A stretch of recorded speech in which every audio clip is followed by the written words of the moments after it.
Hai, perkenalkan nama saya Nurhayati Nurmapea dengan NIM 240321100109. Nah, di video kali ini saya akan mereview jurnal dengan judul Analisis Daya Tarik Konsumen Toko Kue Bilkis di Payakumbuh dengan Korespondensi Analisis.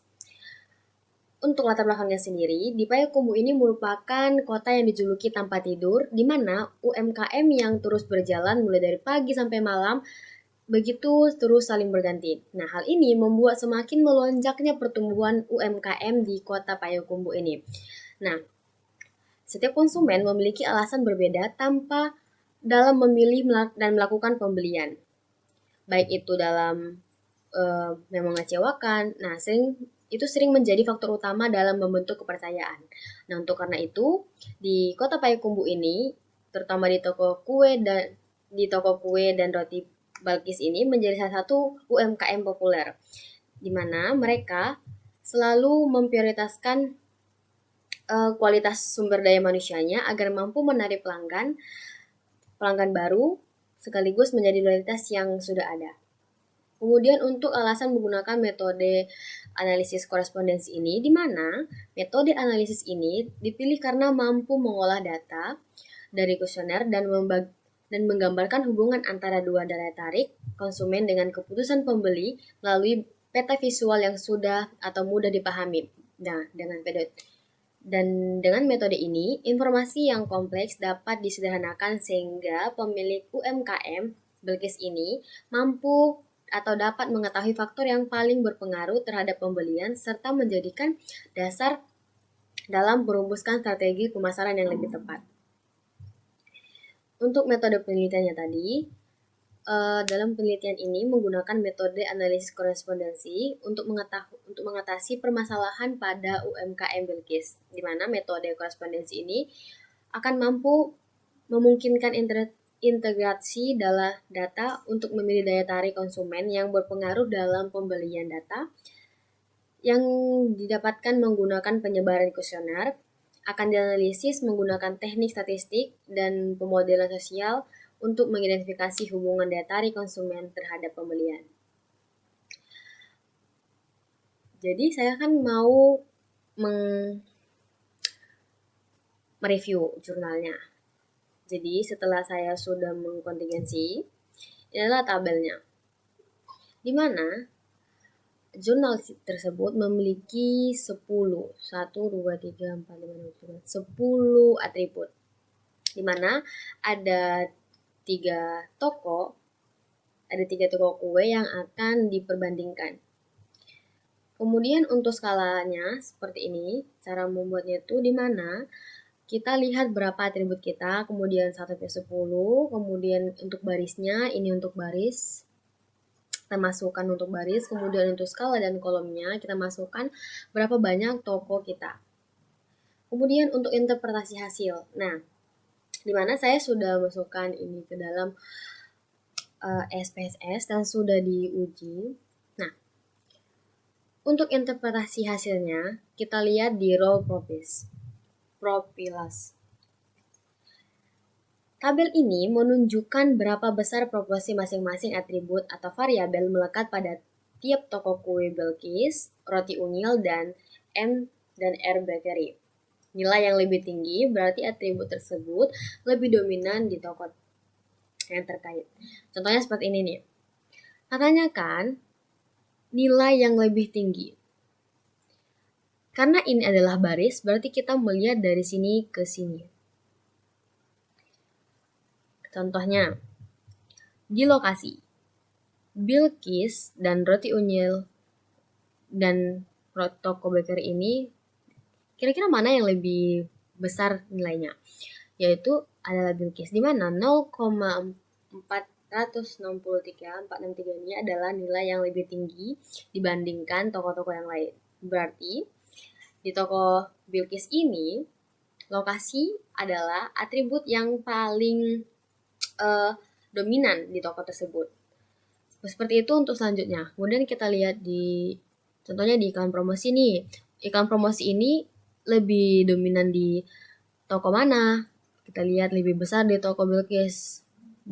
Oh, berarti iklan promosi juga lebih besar di Bilkis. Kemudian Di pelayanan yang ditawarkan juga, di roti unyil, di toko roti unyil. Kemudian untuk atribut fisiknya di Bilqis juga. Kemudian untuk di sifat pelanggan toko juga seperti itu. Nah, caranya kita melihat baris row profils, berarti dari sini sampai ke sini gitu. Kemudian di kolom profilsnya. Untuk ini, row profils menunjukkan bagaimana distribusi atribut tersebut terhadap toko. Dengan kata lain, atribut mana yang paling dominan di setiap toko. Apa yang dilihat, perhatikan nilai terbesar di setiap baris tersebut. Gini. Contohnya, gini, kolom. Jadi kalau kolom, cara melihatnya itu berarti ke bawah.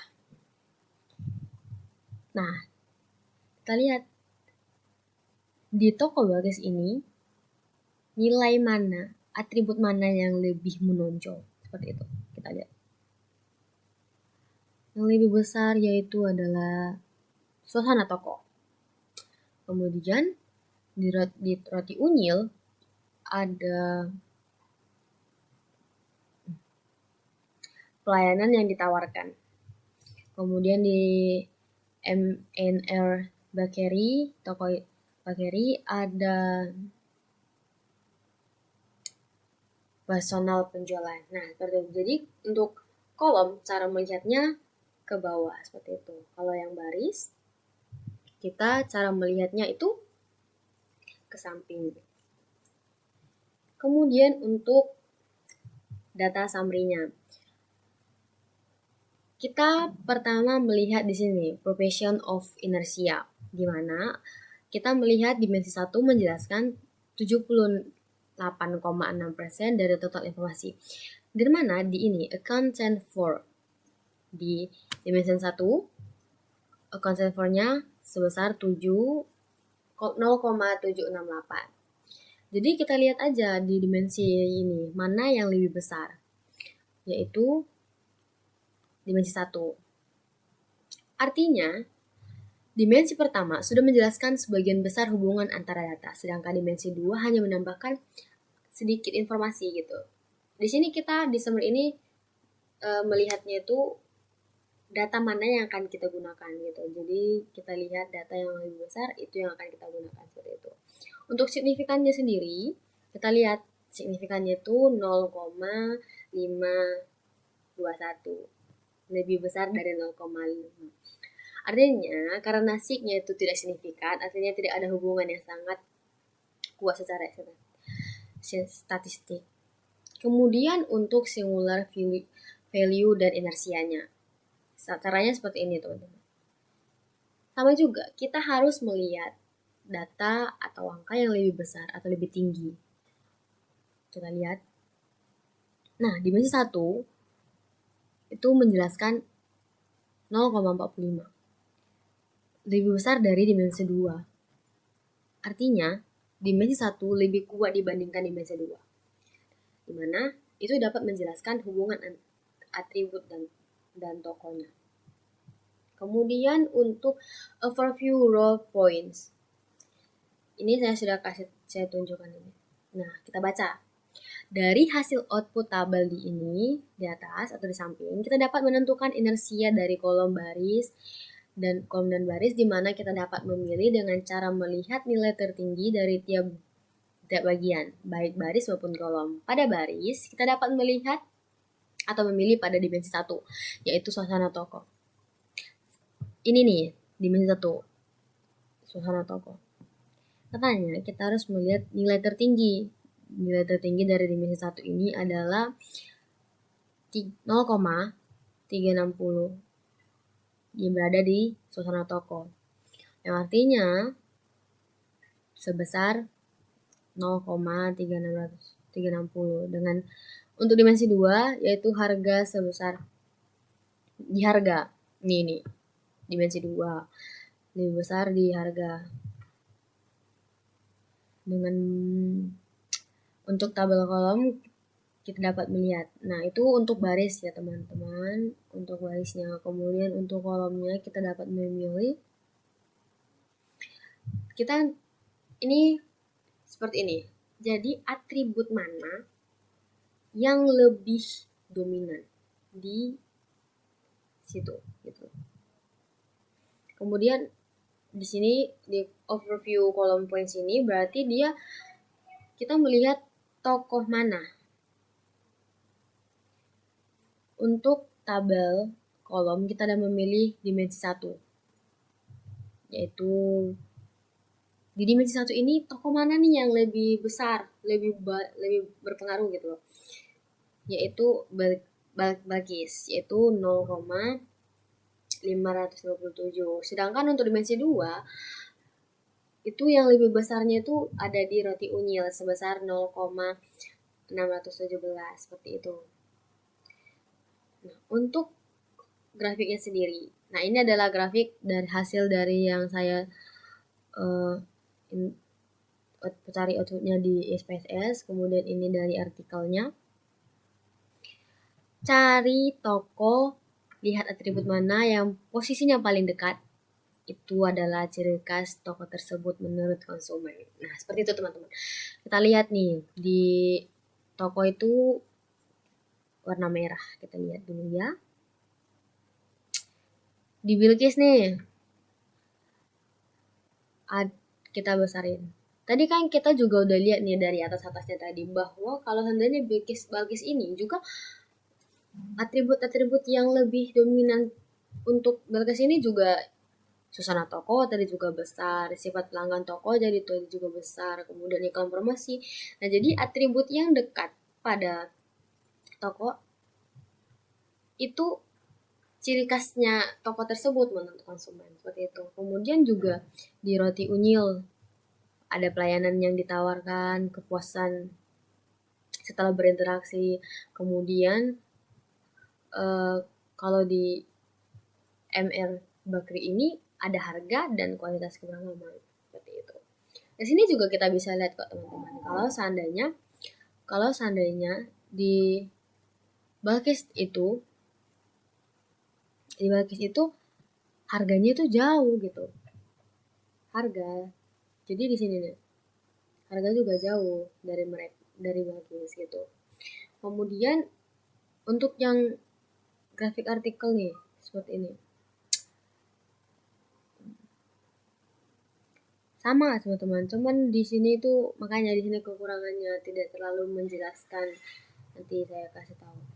Kemudian nah, dari hasil analisis korespondensi terlihat bahwa toko Balkis memiliki kedekatan dengan atribut suasana toko, loyalitas pelanggan, lokasi, atribut fisik, dan promosi. Sehingga dapat disimpulkan bahwa daya tarik utama Balkis adalah kenyamanan toko dan loyalitas konsumen yang tinggi. Toko roti unyil berada dekat dengan atribut pelayanan dan kepuasan setelah bertransaksi.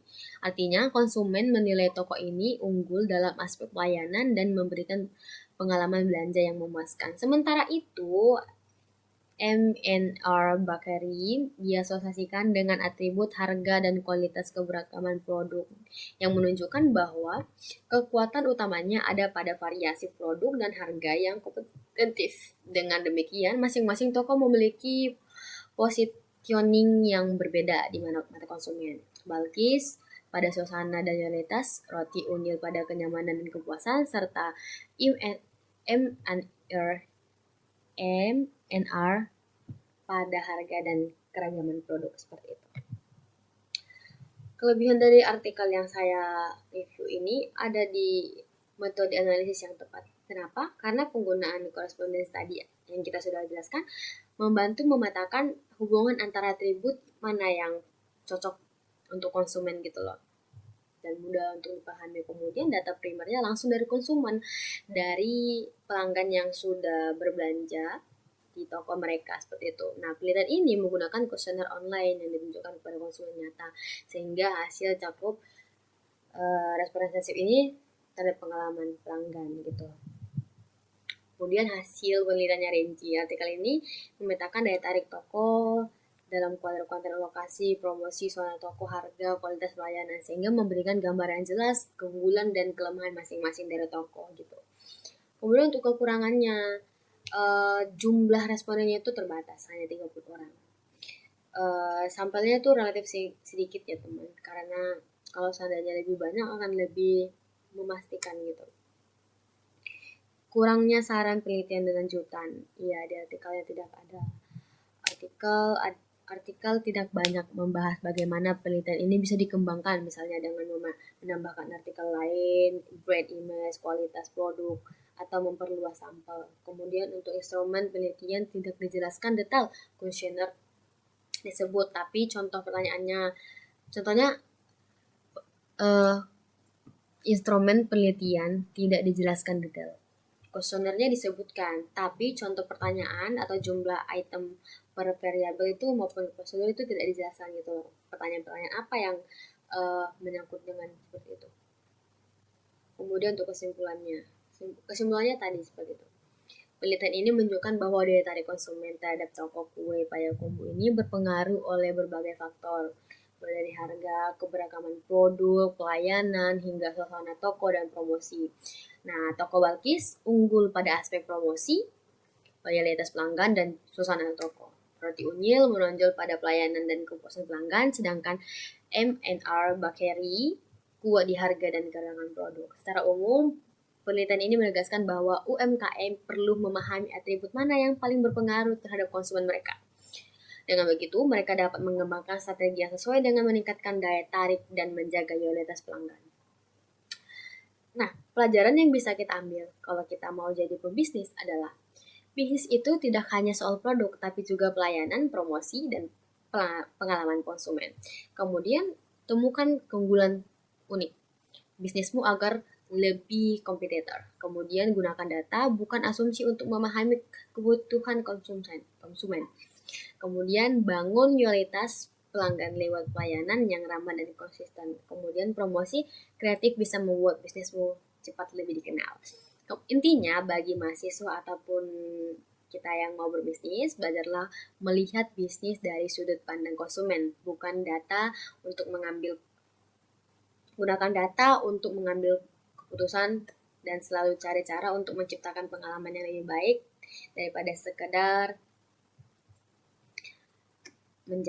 menjual produk. Oke. Sekian hasil review saya dan video saya. Terima kasih.